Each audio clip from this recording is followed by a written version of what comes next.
Well, Paul, after a tremendous Tuesday night, we move on to league now to build on our good home form against Eastleigh on Saturday.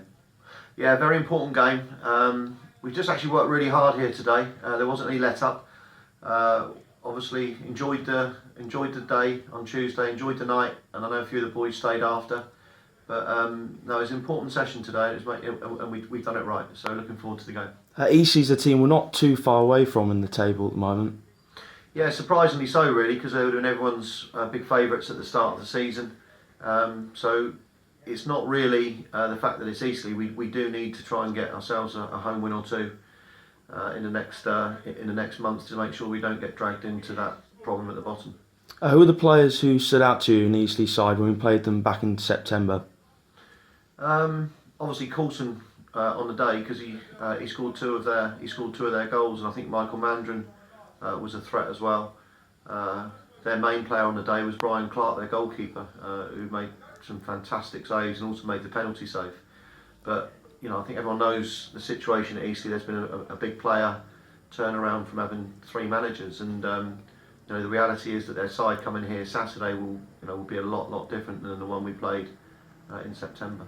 And just going back on to Tuesday night, it just showed how patient the players were. There's only 50 minutes to go, and every each one of them just kept the composure to keep on going. We eventually got that reward of 3 goals. Yeah, I think in essence, the game plan wasn't necessarily to wait until 15 minutes from the end to score. You've got to look at Gomez's chance 10 seconds into the second half. I mean, that would have been ideal for us, and I think the game would have maybe turned quicker than it did. But you've got to give an enormous amount of credit to the Wimbledon players. I thought for 10 men, they dominated the game up to the first half. And I thought that their work rate and commitment to defend that lead was very, very good. And it's not easy to play against 10 men. But that pitch Tuesday night was very, very heavy. And I know they played on a heavy pitch Saturday, and it was a question of waiting, for them to tire. And that's when we went wider. That's when we put Fitchett on. And thankfully, the substitutions on the night worked. 3 days before the Wimbledon game, we played Worthing. And that was a game where obviously probably be a bit frustrated to come out with a draw, but I'm sure the lads will be rejuvenated after Saturday in the replay on Tuesday.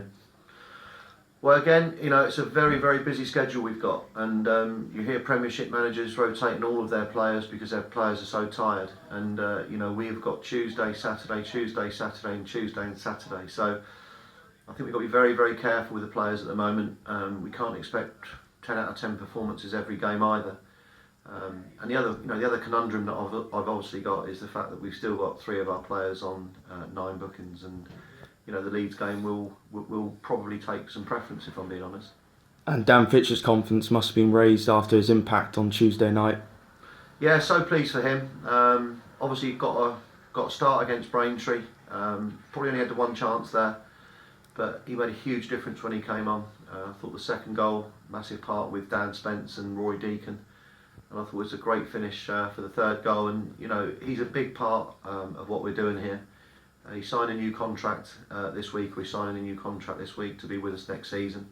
So that shows the confidence that Ian and I have got in him, and he probably just needs that run in the team now to really shoot on another good season.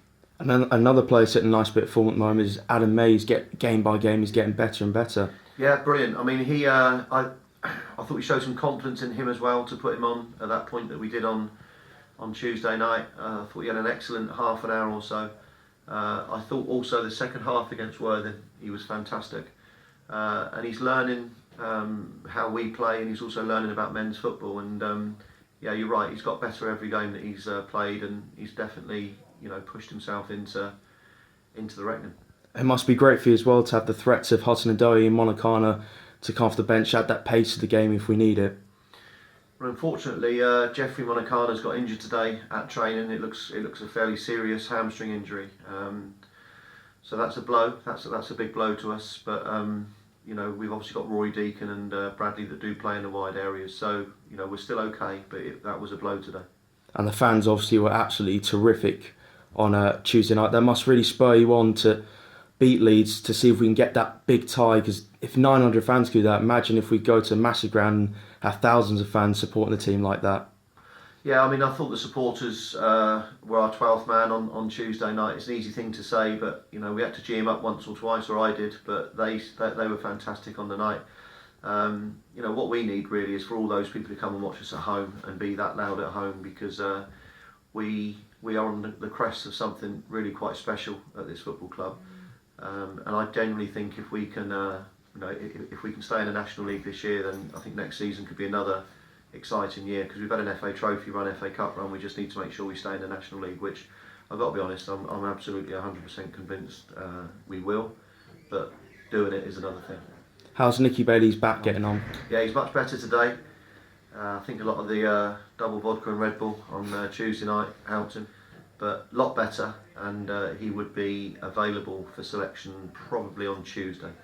And lastly, I got to talk to you about the new faces that have come to the club this week.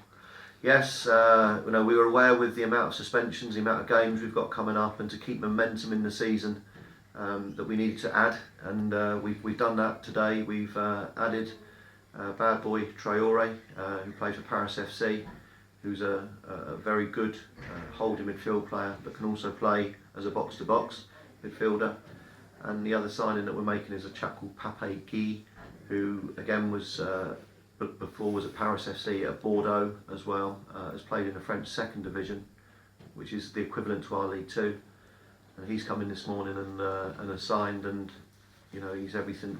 I've just looked at him at training now, and you saw him today, and he's everything that you would hope he might be. So we welcome both the French lads to the squad. That's 4 Frenchmen now, so we've got to start singing the French national anthem for them to make them feel at home. But they're also, they also all speak very good English. They understand what's required, or they will understand what's required in terms of being part of an English-based squad.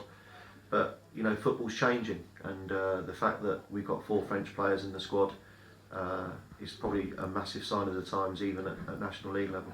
Paul, thank you very much for talking to SUFCtv. Congratulations about Tuesday, and good luck for Saturday. And great commentary from you and Tim Vine. I listened to that. I've got to be honest, I think I listened to it last night and sent the shiver down the spine. So well done to you guys as well. Appreciate that, Dos. Thank you very much for talking to us.